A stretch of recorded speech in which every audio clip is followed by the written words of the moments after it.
Meus queridos irmãos, muito bom dia a todos. Eu os saúdo com a graça e a paz do nosso Senhor e Salvador Jesus Cristo. Amém. Nosso bondoso Deus nos dá este privilégio de nos reunir nesta manhã com o corpo do seminário para adorar e bendizer ao nome do nosso Senhor. E faremos isto certamente na mediação do nosso Senhor Jesus Cristo, razão pela qual eu quero vos convidar a fechar os olhos, curvar a cabeça. Vamos falar com Deus nesse momento. Senhor Deus maravilhoso, Pai, Filho e Espírito Santo, Deus vivo e verdadeiro, Trindade augusta, santíssima, bendito seja, Senhor, o teu glorioso nome, de eternidade a eternidade, pois só o Senhor é Deus.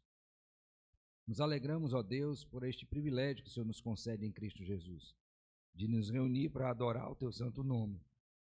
Fazê-lo, ó Deus, conscientes de que sem o Senhor nada somos e nada podemos fazer.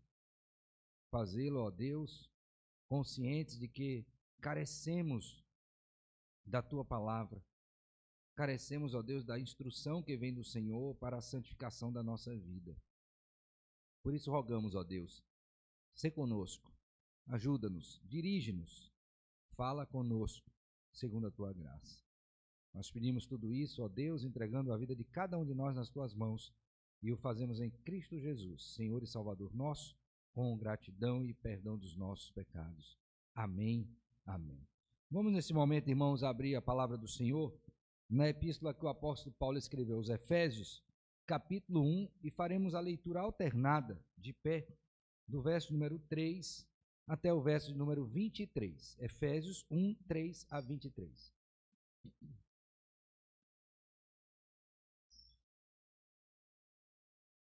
Diz assim a palavra do Senhor.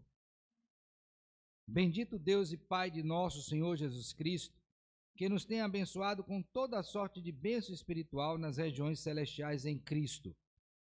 Assim como nos escolheu nele antes da fundação do mundo, para sermos santos e irrepreensíveis perante ele, em amor, nos predestinou para ele, para a adoção de filhos, por meio de Jesus Cristo, segundo o beneplácito de sua vontade, para louvor da glória de sua graça, que ele nos concedeu gratuitamente no amado, no qual temos a redenção pelo seu sangue, a remissão dos pecados segundo a riqueza da sua graça, que Deus derramou abundantemente sobre nós, em toda a sabedoria e prudência, desvendando-nos o mistério da sua vontade, segundo o seu beneplácito que propusera em Cristo, fazer convergir nele, na dispensação da plenitude dos tempos, todas as coisas, tanto as do céu como as da terra. nele, digo, no qual fomos também feitos herança, predestinados segundo o propósito daquele que faz todas as coisas conforme o conselho da sua vontade, A fim de sermos para louvor da sua glória, nós os que de antemão esperamos em Cristo, em quem também vós, depois que ouvistes a palavra da verdade, o evangelho da vossa salvação, tendo nele também crido, fostes selados com o Espírito Santo da promessa, o qual é o penhor da nossa herança, até o resgate da sua propriedade, em louvor da sua glória. por isso também eu, tendo ouvido a fé que há entre vós no Senhor Jesus, e o amor para com todos os santos, Não cesso de dar graças por vós, fazendo menção de vós nas minhas orações, para que o Deus de nosso Senhor Jesus Cristo, Pai da glória, vos conceda espírito de sabedoria e de revelação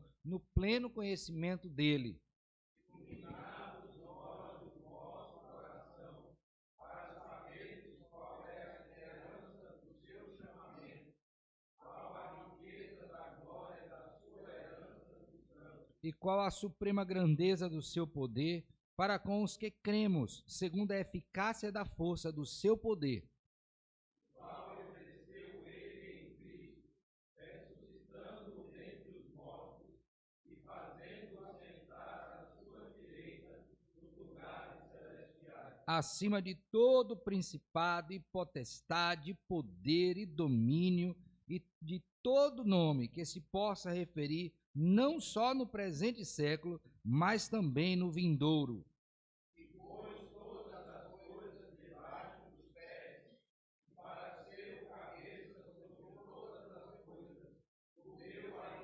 Todos juntos, o qual é o seu corpo, a plenitude daquele que a tudo enche em todas as coisas. Amém. Amém. Ainda de pé, vamos entoar o hino de número 88, Amor Perene. Amava-me, Senhor, ainda cintilante, não irromper a luz ao mando Criador. Vamos adorar ao Senhor.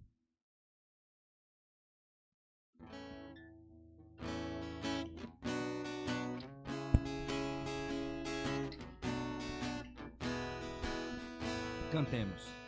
Amavas-me, Senhor, ainda cintilante,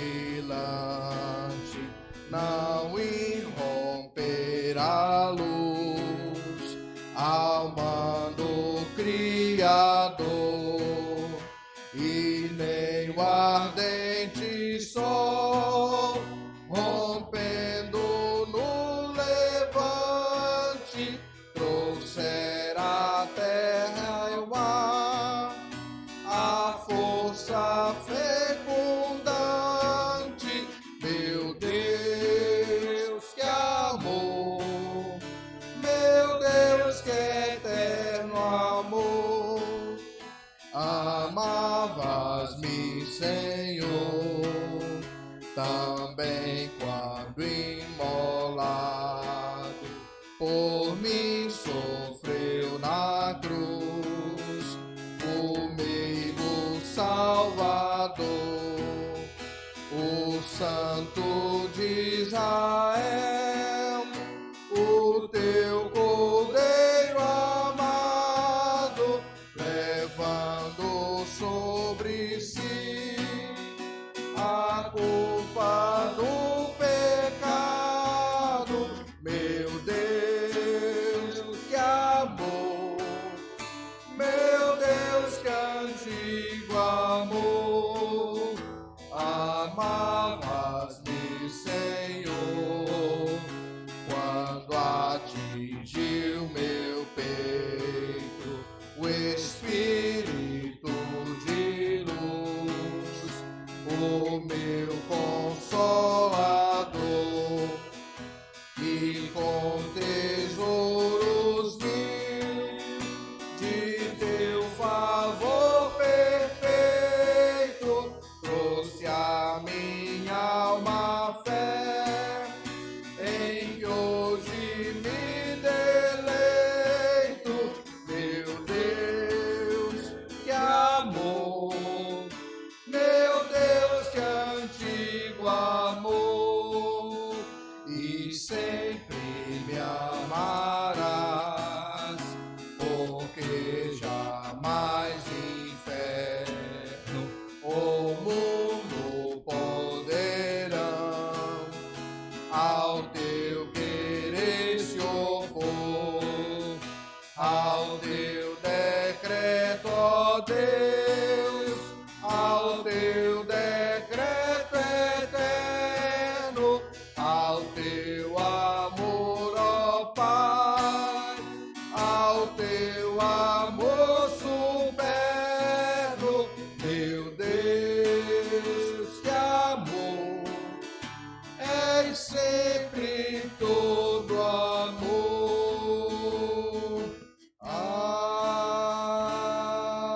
Amém. Assentados, irmãos, vamos orar mais uma vez. Agora confessando ao Senhor os nossos pecados, trazendo à memória a instrução bíblica registrada por Davi, o rei, após ter sido contemplado com o favor de Deus, justificando.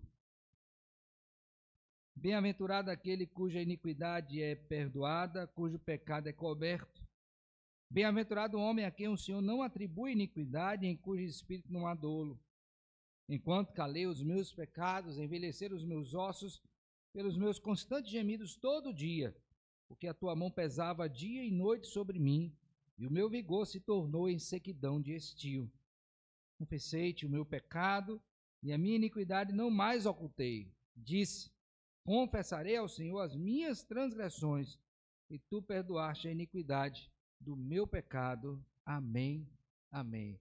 Vamos nesse momento, irmãos, curvar a cabeça individualmente, orar ao Senhor, pedir perdão por nossas faltas, crendo que Ele nos perdoa.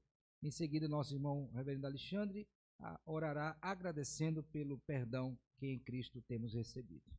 Oremos.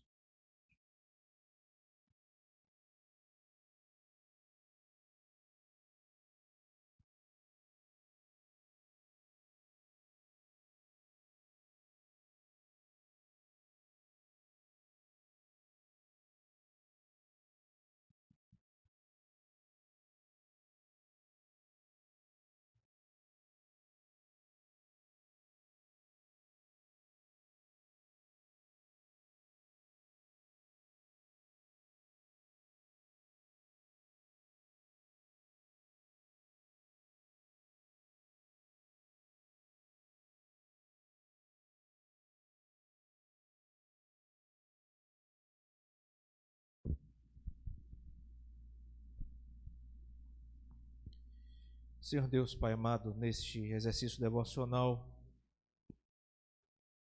Tu nos concedes, ó Deus, a oportunidade benfazeja de achegando-nos ao Teu trono de graça em Cristo Jesus, na dependência do Teu Espírito, confessarmos os nossos pecados, na plena ciência do que ensina a Tua Palavra, de que se confessarmos os nossos pecados, o Senhor é fiel e justo para nos perdoar os pecados e nos purificar de toda injustiça. Louvado, pois, ó Deus, seja o Teu santo nome por Cristo Jesus, o Paráclitos, o nosso advogado que temos junto a Ti, aquele que morreu na cruz do Calvário, verteu o seu sangue, teve o seu corpo moído e transpassado pelas nossas transgressões.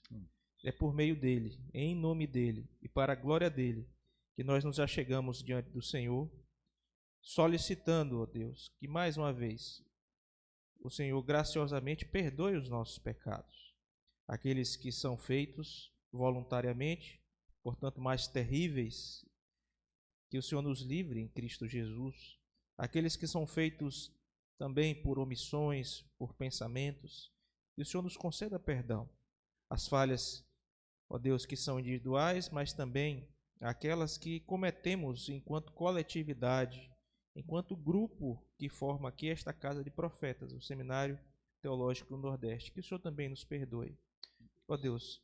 E não apenas isso, Senhor. Entendemos que o perdão é uma dádiva maravilhosa, mas para além do perdão, ó Deus, nós queremos pedir que o Senhor nos conceda vida de santidade na Tua presença. Não queremos, ó Deus, ficar apenas com o aspecto negativado dos mandamentos, deixando de fazer o que é errado, mas antes esperamos do fundo do nosso coração, como fora o Teu servo Davi, ó Deus, um homem segundo o Teu coração, que arrependendo dos nossos pecados, por mais terríveis que eles sejam, possamos, ó Deus, viver em santidade, ó Deus, para a glória do Teu nome, ó Deus, abandonando o erro e mais do que isso, vivendo no que é certo, procedendo, ó Deus, de acordo com a vontade do Senhor para o Teu inteiro agrado, Senhor. Sabemos que não está em nós, por nós mesmos, essa capacidade, mas descansamos na obra redentora e meritória de Cristo Jesus e na presença do Espírito Santo em nós, que nos santifica e nos guia toda a verdade. Recebe, portanto, ó Deus, a gratidão do Teu povo nesta manhã. É a nossa oração em Cristo Jesus. Amém. Amém. Meus irmãos, dando continuidade à série Sermões de Formatura, hoje nos trará a palavra o nosso irmão seminarista Anderson Darcy, a quem eu convido nesse momento, rogando que o Senhor o abençoe na ministração da sua palavra. Por favor, meu filho.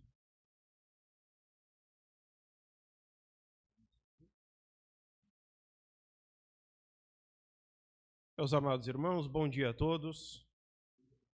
Que a graça e a paz de nosso Senhor e Salvador Jesus Cristo, uma vez mais, sejam abundantes sobre as nossas vidas. Amém. Amados, eu vos convido neste momento a que abram as vossas Bíblias no livro do profeta Isaías, capítulo 43. O livro do profeta Isaías, o capítulo de número 43. Eu lerei dos versículos 1 a 13 e os irmãos acompanham silenciosa e atenciosamente nas vossas Bíblias. A bendita palavra de Deus diz assim: Mas agora, assim diz o Senhor que te criou, ó Jacó, e que te formou, ó Israel. Não temas, porque eu te remi. Chamei-te pelo teu nome, tu és meu. Quando passares pelas águas, eu serei contigo. Quando pelos rios, eles não te submergirão. Quando passares pelo fogo, não te queimarás, nem a chama arderá em ti. Porque eu sou o Senhor teu Deus, o Santo de Israel, o teu Salvador. Dei o Egito por teu resgate, e a Etiópia e Sebá por ti, visto que foste precioso aos meus olhos, digno de honra, e eu te amei. Darei homens por ti e os povos pela tua vida. Não temas, pois, porque sou contigo. Trarei a tua descendência desde o Oriente, e a ajuntarei desde o Ocidente. Direi ao norte, entrega, e ao sul, não retenhas. Trazei meus filhos de longe e minhas filhas das extremidades da terra. A todos os que são chamados pelo meu nome e os que criei para a minha glória e que formei e fiz. Traze o povo que, ainda que tem olhos, é cego, e surdo, ainda que tem ouvidos. Todas as nações congreguem-se e povos reúnam-se. Quem dentre eles pode anunciar isto e fazer-nos ouvir as predições antigas? Apresentem as suas testemunhas e por elas se justifiquem, para que se ouça e se diga: verdade é. Vós sois as minhas testemunhas, diz o Senhor, o meu servo a quem escolhi, para que o saibais e me creais e entendais que sou eu mesmo, e que antes de mim Deus nenhum se formou, e depois de mim nenhum haverá. Eu sou o Senhor, e fora de mim não há Salvador. Eu anunciei salvação, realizei-a e a fiz ouvir. Deus estranho não houve entre vós, pois vós sois as minhas testemunhas, diz o Senhor. Eu sou Deus. Ainda antes que houvesse dia eu era, e nenhum há que possa livrar alguém das minhas mãos. Agindo eu, quem o impedirá? Amém.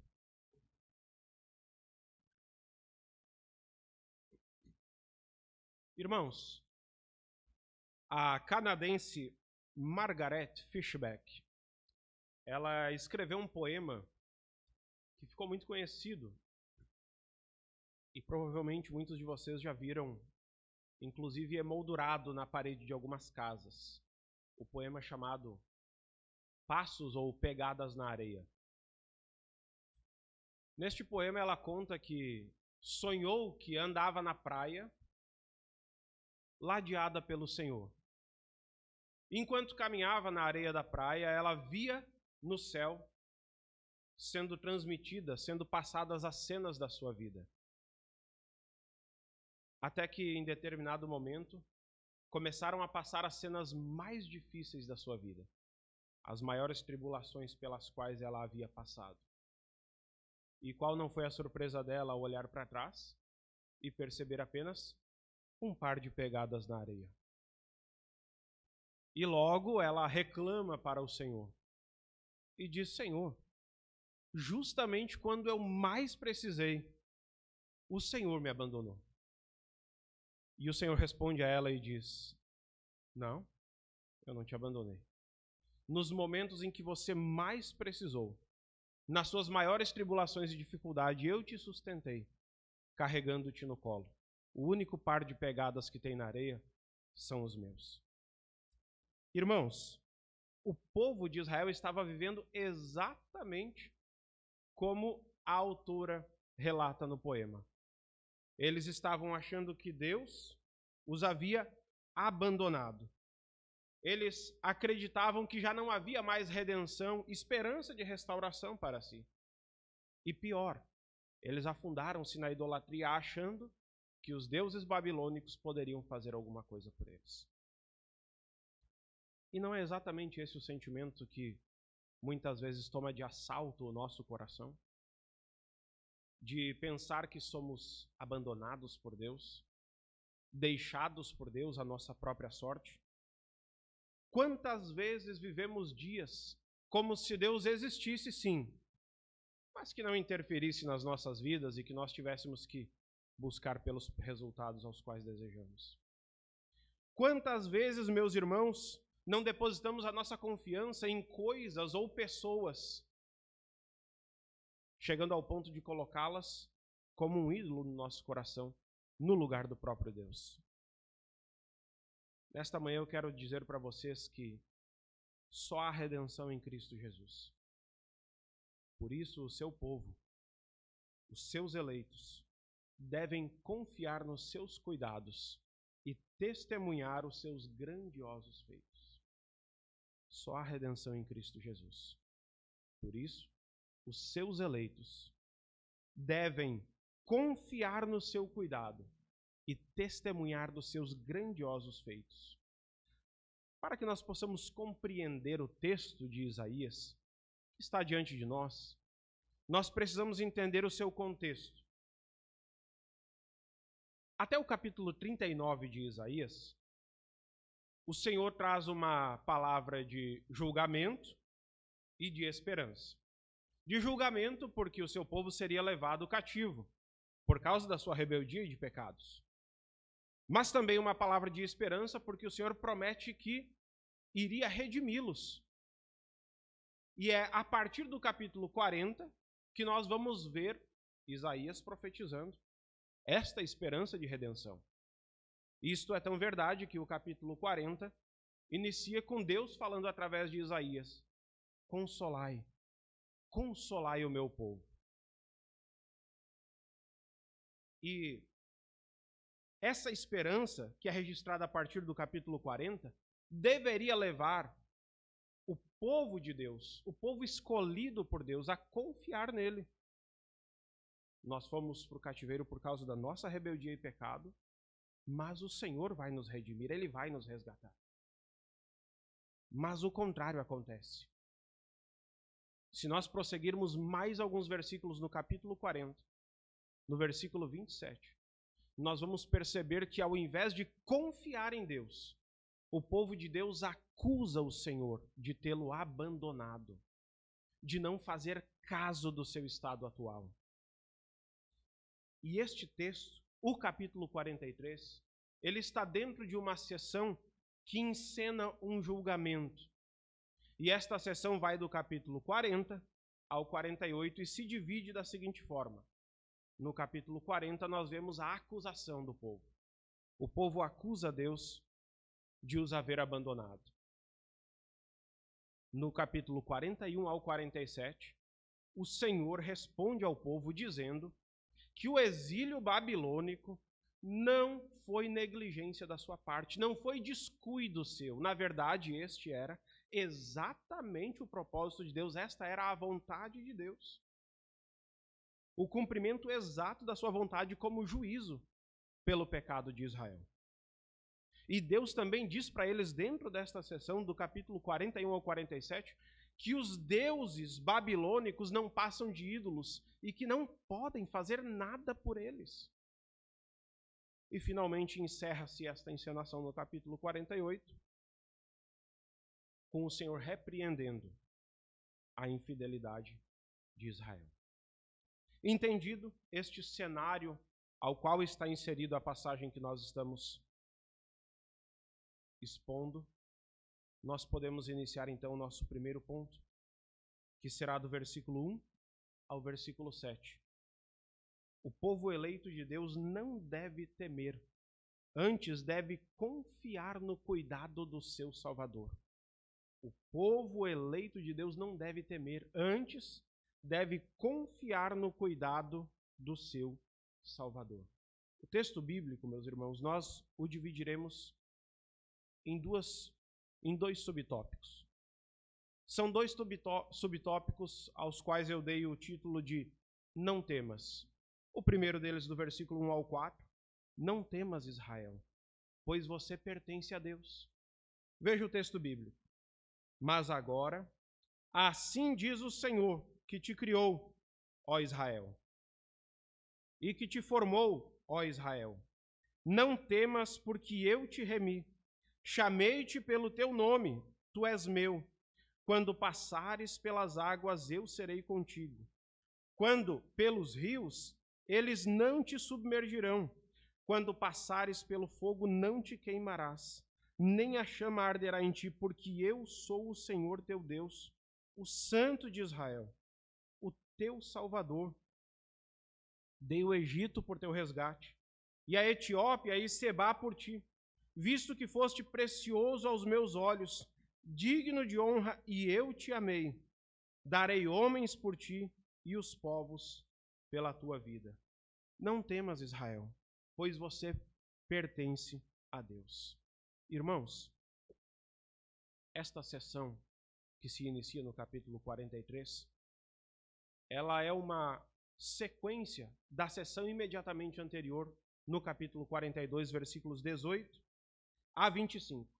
E nesta sessão anterior, o Senhor está lamentando a cegueira de Israel, porque não consegue perceber que Ele é o seu Salvador, e por isso não confia nele. E é por isso que o nosso texto começa dizendo exatamente assim: mas agora, Deus chama a atenção do seu povo para que eles compreendam que, apesar da dispersão no cativeiro babilônico, eles não estão por conta própria no mundo, mas que pertencem a Deus, tanto por criação quanto por salvação. Deus os fez. Eles se rebelaram, pecaram e se perderam, e Deus os redimiu. Não temas, Israel, você pertence a Deus. Apesar de sua cegueira, no versículo 2, Deus mostra para Israel o que significava pertencer a Ele. Pertencer a Deus, por pertencer a Deus, eles seriam preservados. Deus os preservaria no momento das tribulações, e isso é ilustrado exatamente pelos elementos de água e fogo, que apresentam risco. Eles mesmos haviam experimentado o furor do Senhor. Israel, meus irmãos, por estar disperso, pensava que seria eliminado da face da terra, mas não deveria temer, porque pertence ao Senhor. O Senhor os preservaria, apesar de sua cegueira, apesar de sua surdez. E o versículo 3 nos mostra que, na primeira sessão, esta ideia da preservação do Senhor é confirmada. Os eleitos de Deus podem suportar as adversidades da vida porque o Senhor é o seu Deus. Eles não suportam as adversidades da vida porque são bons, porque são resilientes, porque as suas qualidades lhe dão poderes para resistir. Eles suportam porque eles são o povo de Deus, porque eles pertencem a Deus. Então Deus os cuida. O eleito suporta, pois é preservado pelo Deus a quem ele pertence, o Deus que é santo, o Deus que é Salvador, o Santo de Israel. Ele os preserva. Eu sou o Senhor teu Deus, o Santo de Israel. A segunda parte do versículo 3 mostra que, independente do quanto custe a redenção do seu povo, o Senhor a fará. E isso está ilustrado aqui pelo fato de o Senhor dizer que nações valem menos do que o seu povo. É exatamente este o conceito. Todas as outras nações da terra, todas as outras pessoas da terra, não têm para Deus o mesmo valor, o mesmo peso dos seus eleitos. Não importa quanto custe a redenção do seu povo, Deus a fará. Deus fala em pagar o resgate do seu povo porque eles são alvo do seu amor. Deus dá ênfase no versículo 4, neste conceito do resgate, exatamente por isso. Porque ele amou o seu povo. O Senhor nos diz em sua palavra que não escolheu Israel porque era maior ou melhor, ou mais rico ou mais poderoso. Ele decidiu amar o seu povo. Ele decidiu manifestar a sua glória no seu povo. E nós vamos ver que Deus é quem paga o preço pelo resgate dos seus eleitos. O povo foi rebelde. O povo foi para a prisão, leia-se o cativeiro. E o Senhor é quem paga o resgate. Eles não cumpriram um tempo suficiente para que agora pudessem preencher o débito e então serem livres. Não, o Senhor mesmo é quem paga o resgate pela libertação do seu povo. E não foi exatamente isso que o nosso Senhor Jesus fez na cruz? Não foi exatamente a mesma coisa? Nós, perdidos pecadores, por culpa da nossa rebeldia e do nosso pecado, o Senhor não deu uma nação, o Senhor não deu um povo, o Senhor não deu um anjo. Ele entregou a sua própria vida. Porque Ele decidiu nos amar. João diz que Deus amou o mundo de tal maneira que deu. Ele nos amou. Ele nos escolheu para sermos alvo do seu amor. Ele pagou o alto preço que custava a rebelião do nosso pecado. E o segundo ponto, o segundo tópico dentro deste primeiro ponto, que o povo de Deus não deve temer, antes deve confiar, é: não temas, Israel, pois Deus está com você. Ele não é apenas o seu dono, Ele está com você, Ele não te deixa. Veja os versículos 5 a 7. Não temas, pois, porque sou contigo. Trarei a tua descendência desde o oriente e a ajuntarei desde o ocidente. Direi ao norte, entrega, e ao sul não retenhas. Trazei meus filhos de longe, e minhas filhas das extremidades da terra, a todos os que são chamados pelo meu nome, e os que criei para a minha glória, que formei e fiz. Se nos versículos 1 a 4 o povo de Deus não precisava temer, pois pertenciam a Deus, e por seu próprio amor Deus os resgataria, os versículos 5 a 7, eles não precisavam temer porque o Senhor estava com eles. Ainda que estivessem dispersos no cativeiro na Babilônia, Deus não os havia abandonado como eles erroneamente acusaram o Senhor. Ainda que estivessem dispersos, Deus os reuniria através da sua preciosa e única redenção. Erroneamente eles acusaram, o Senhor nos abandonou. O Senhor não se importa conosco. Deus os reuniria. Eles não estavam por conta própria, eles não estavam soltos na história. Deus estava com eles. O Senhor vai salvar e reunir os seus eleitos, aqueles que receberam o seu nome, pois foram criados para a sua própria glória. Deus vai salvar e reunir os seus eleitos juntamente a Ele, porque Ele mesmo os criou e os selou com o seu nome para a sua própria glória. Permita-me contar uma ilustração que nos ajuda a compreender que devemos confiar em Deus. Conta-se que um homem esticou um cabo de aço sobre as cataratas do Niágara, que ficam na divisa entre o Canadá e os Estados Unidos. Em seguida, atravessou andando sobre o cabo de aço. Foi e voltou. A multidão extasiada aplaudiu. Aproximando-se de uma senhora que estava no meio do povo, o homem perguntou: a senhora acredita que eu consigo atravessar novamente? É claro, respondeu a mulher. A senhora acredita que eu consigo atravessar levando um carrinho de mão? Sim, eu acredito. A senhora acredita que eu consigo atravessar levando um carrinho de mão com uma pessoa dentro? Tenho certeza que sim, diz a mulher. Então, disse o homem, a senhora poderia, por favor, me ajudar neste número, entrando no carrinho? De jeito nenhum, responde a mulher. Ela acreditava, mas não confiava. Veja que essa ilustração nos ajuda a compreender a importância de confiar em Deus. Não basta crermos em Deus. Nós precisamos confiar naquele que tem a nossa vida em suas mãos. Uma vez compreendido que os eleitos de Deus não devem temer, mas confiar, vejamos agora que, se de fato confiamos, testemunhamos dos grandes feitos salvadores de Deus em nosso favor. Segunda parte deste texto, dos versículos 8 a 15, diz o seguinte: traze o povo que ainda que tem olhos é cego, e surdo ainda que tem ouvidos. Todas as nações congreguem-se, e povos reúnam-se. Quem dentre eles pode anunciar isto e fazer-nos ouvir as predições antigas? Apresentem as suas testemunhas, e por elas se justifiquem, para que se ouça e se diga: verdade é. Vós sois as minhas testemunhas, diz o Senhor, o meu servo a quem escolhi, para que o saibais e me criais e entendais que sou eu mesmo, e que antes de mim Deus nenhum se formou, e depois de mim nenhum haverá. Eu sou o Senhor e fora de mim não há Salvador. Eu anunciei salvação, realizei-a e a fiz ouvir.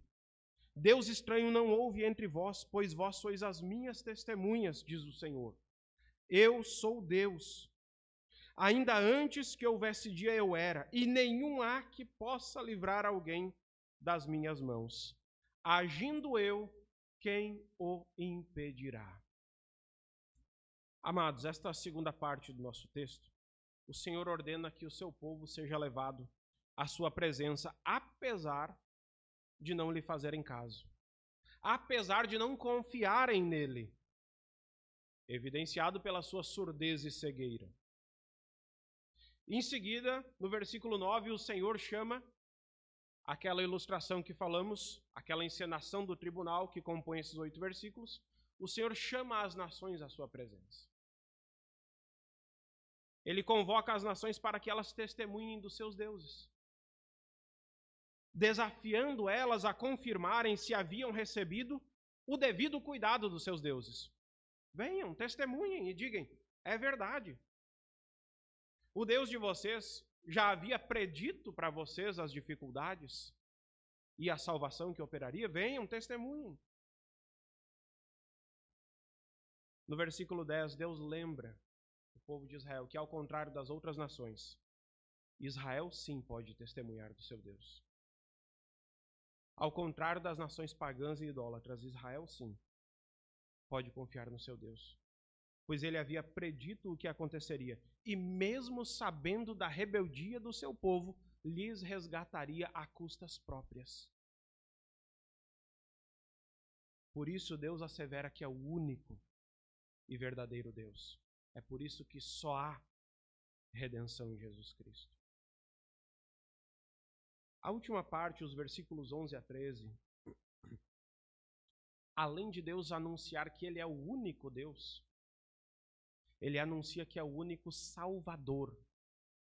Não existe concorrência para Deus. Não existe outro Deus. Todos os outros são ídolos falsos. E prova disto é que nós temos 29 palavras hebraicas dos versículos 11, 12 e 13. E quase metade delas estão na primeira pessoa do singular. Eu sou Deus. Eu sou Salvador. Eu anunciei salvação. Eu salvei. Eu abri os ouvidos de vocês para vocês ouvirem. Eu fiz. Eu sou Deus. De eternidade a eternidade. Não existe antes, não existirá depois. Diferentemente dos falsos deuses, o versículo 12 nos mostra que deixam o trabalho para os servos, salvação pelas obras, né? Se eu fizer, serei aceito pelo meu Deus. Diferente dos outros deuses. que deixam o trabalho para os servos, o nosso Deus, o Deus de Israel, é quem faz todo o trabalho para resgatar os seus eleitos. Ele anuncia a salvação, ele executa a salvação. E ele não apenas anuncia, ele nos faz ouvir a salvação que ele mesmo anuncia. É exatamente por esta superioridade que o seu povo deve testemunhar dos grandes feitos salvadores do Senhor por eles, pois não há outro que se assemelhe a ele. E no versículo 13, Deus mostra que ele não apenas é superior, ele é o único Deus, o eterno Deus, que decreta a salvação, que executa a salvação, faz com que os seus eleitos ouçam a respeito dessa salvação, porque ninguém se livra da soberana vontade dele. Mesmo o povo lá no meio da Babilônia, os eleitos de Deus são cuidados pelo Senhor e por isso devem testemunhar do Senhor. Mas permita-me contar mais uma história que ilustra muito bem esta verdade, de que nós devemos testemunhar do Senhor e dos seus atos salvadores. É a história de um homem que havia sido submetido a uma cirurgia delicadíssima. Era questão de vida ou morte. Pois bem, terminada com sucesso a cirurgia, este homem contava para todos que ele devia sua vida àquele médico. E que se alguém precisasse confiar a sua vida nas mãos de algum médico, deveria ser nas mãos daquele médico. Quando alguém vinha lhe pedir recomendações, ele falava sem hesitar: pode confiar, como diz o ditado popular, de olhos fechados. Este é o melhor que existe. Note que esta ilustração nos mostra que, se um paciente que teve a sua vida salva por um médico, outro homem, outro igual, testemunha com tal ênfase dos cuidados e qualidades deste médico, quem somos nós para não testemunharmos daquele que nos salvou a alma da perdição? Diante do exposto, irmãos, nós não podemos nos esquecer que só existe salvação em Jesus Cristo. E por isso, nós devemos confiar nele e testemunhar dos seus grandes feitos em nosso favor, em favor da nossa salvação. Lembra do poema da introdução? Pegadas na areia? Que sejamos diferentes da autora, que sejamos diferentes dos israelitas no período do exílio, que, desesperados, acusaram o Senhor de havê-los abandonado. Mas tem um problema. Nós não somos diferentes deles. Nós somos iguaizinhos a eles, nós somos pecadores. Nós somos afetados pela queda. Por isso nós precisamos de alguém que confie plena e perfeitamente no Senhor Deus. Nós precisamos de alguém que testemunhe perfeitamente a mensagem de redenção. Este alguém, meus irmãos, é Jesus Cristo. Ele confiou plenamente no plano redentor de Deus, indo até a cruz. Ele confiou plenamente no projeto de redenção de Deus. E ele testemunhou perfeitamente acerca dos feitos salvadores do Senhor Deus em nosso favor. Jesus. Ele pagou pelo nosso resgate das trevas com algo que vale muito mais do que uma ou duas nações. Ele pagou pelo nosso resgate com a sua própria vida. Então, meus irmãos, nos méritos de Cristo, confiemos em Deus e testemunhemos os seus feitos maravilhosos. Amém. Mas como nós podemos confiar no Senhor Deus? Como é que nós podemos fazer isso? Em quem nós pensamos quando a situação fica difícil? Nós pensamos no Senhor e entregamos tudo a Ele em oração? Ou rapidamente buscamos na mente alguém que possa ser o nosso socorro na hora da angústia? Em quem pensamos quando a situação fica difícil? A situação pode ser colheita pelos nossos pecados, como aconteceu com Israel, mas também pode ser provação da parte de Deus. Mas em ambos os casos, somente Ele pode resolver, porque é só Ele que perdoa pecados, e é só Ele que aprova os seus eleitos. Independente do que gerou a situação difícil, confiemos no Senhor. Somos eleitos de Deus. Nós somos um povo que carrega o seu nome. Ele decidiu nos amar. E por isso entregou o Cristo para morrer pelos nossos pecados. Não despreze o amor de Deus por você. Não despreze o amor de Deus por você. Antes, confie nele e no seu cuidado. Deleite-se no Senhor. Descanse no seu cuidado. Você é um eleito de Deus e Ele decidiu te amar. Não despreze isso. Confie nele. Deleite-se nele. Descanse no seu cuidado. Nós somos seminaristas. Sabemos muito bem da alta demanda pela qual temos que responder. Ainda assim, não confie no seu intelecto. Não confie na sua organização. E não confie nas suas habilidades. Seja estudioso, seja organizado e desenvolva suas habilidades, mas confie no Senhor, é Ele quem nos sustenta. Quando a crise ministerial, as dúvidas, as incertezas baterem à sua porta, confie naquele que lhe vocacionou e está lhe capacitando. É Ele que dá e sustenta vocações. Se ainda assim nos faltar fé para confiar, façamos como os apóstolos e peçamos: Senhor, aumenta-nos a fé. Mas nós também, além de confiar, nós devemos testemunhar dos grandes feitos do Senhor. Uma das consequências de confiar em alguém é propagar as qualidades daquela pessoa. A exemplo do médico da nossa ilustração. Se de fato confiamos em Deus, anunciamos as suas qualidades, os seus atributos. Conte sobre os grandiosos feitos de Deus para a sua família. Conte para os seus filhos. O nosso Deus salva pecadores em Cristo. Conte isso para as pessoas. O nosso Deus salva pecadores em Cristo. Para que feito maior do que esse? Conte isso para as pessoas. O nosso Deus liberta os oprimidos do diabo. Anuncie isto. Conte isto. Que há redenção no nosso Deus. Conte para as pessoas o que Deus fez na sua vida. Diga quem você era antes e quem é agora, depois de salvo por Cristo.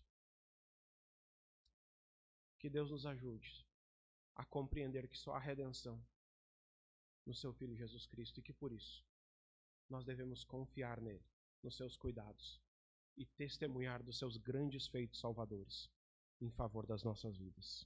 Amém. Oremos.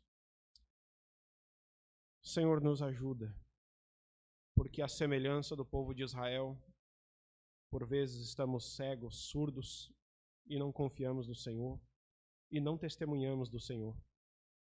Mas Cristo, o nosso amado Salvador, aquele único que pôde confiar nos planos do Senhor plenamente, aquele único que anunciou os grandiosos e poderosos feitos do Senhor perfeitamente, morreu na cruz do Calvário para nos redimir da condenação que pela nossa própria culpa havíamos caído.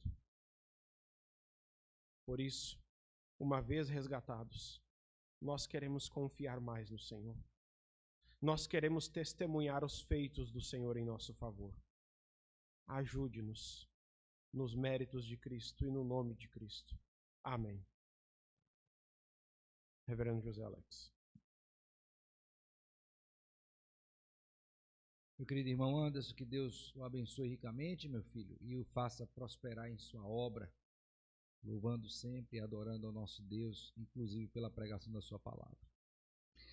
Queremos nos despedir daqueles que nos assistem, trazendo à memória dos irmãos que na próxima semana, se Deus permitir, além das nossas atividades devocionais, nós teremos a Semana Teológica, que terá início na terça-feira à noite, às 19h30. E o nosso tema será sobre a pregação bíblica, apresentando uma perspectiva veterotestamentária com o nosso irmão reverendo Tarcísio Carvalho e a perspectiva neotestamentária com o nosso irmão reverendo Robério Basílio.